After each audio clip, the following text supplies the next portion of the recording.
Cummings, the one name that keeps cropping up with Arsenal is Eberechi.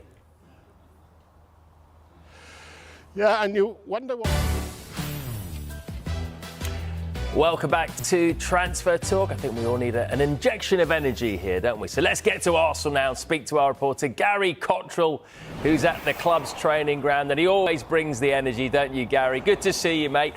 Plenty of new signings. Plenty of new signings at Arsenal. How are they settling in?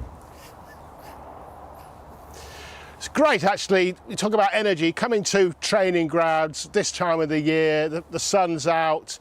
The new season just round the corner, and what a way to start the new season for Arsenal. Probably, arguably, the match of the weekend at Old Trafford on Super Sunday. You can feel the spirit, you can feel the enthusiasm, you can feel the belief, because, of course, everyone starts from zero. Another chance for Arsenal to try and move from second in the Premier League to top of the Premier League. And they've been, as you know, strengthening throughout all summer, 6 signings. And what about any more incomings? The one name that keeps cropping up with Arsenal is Eberechi.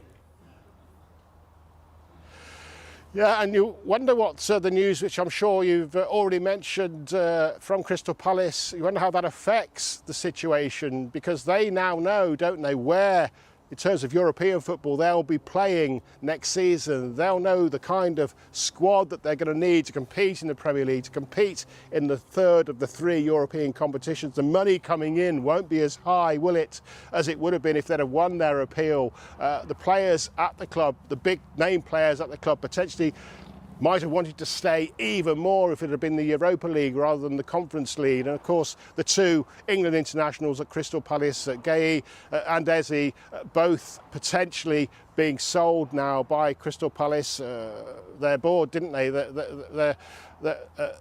Suggested at the weekend, Steve Parish, that football, anything can change. So he wasn't ruling out Gueye and Eze leaving the club. So still time for that deal to be done. We know that Arsenal potentially interested in both those players, but Eze seems to be the one nearer potentially coming to Arsenal, although of course nothing yet confirmed. Still plenty of time to go though. And let's not forget Max Dowman, because no money being paid for him. He will shine this season for Arsenal. He's come through the ranks.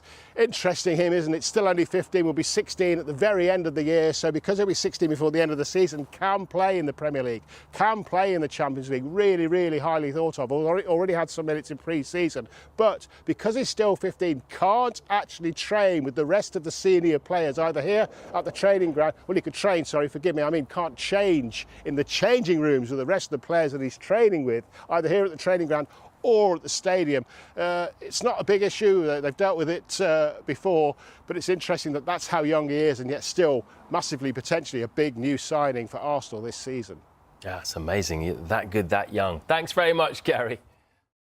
Arsenal are reportedly in active discussions with Crystal Palace regarding a potential deal for attacking midfielder and winger Eberechi, as the North London club intensifies efforts to bolster their attacking options ahead of the new season. While no formal bid has yet been submitted, sources suggest that Arsenal are preparing to make an official offer, indicating a clear intent to secure Eze's services as part of their broader strategy to add creativity and dynamism to their forward line. Given Eze's proven ability to operate effectively in advanced roles and his standout performances for Palace in recent campaigns, he has emerged as a key target for Mikel Arteta's side, who are eager to inject fresh attacking impetus into their squad. Although Arsenal have already made several moves in the transfer market this summer, the pursuit of Eze underlines their commitment to refining the balance of their frontline by adding a versatile winger capable of influencing games in the final third. Negotiations with Crystal Palace are expected to be complex, given Eze's importance to their setup and the length remaining on his current contract, but Arsenal remain optimistic about reaching an agreement.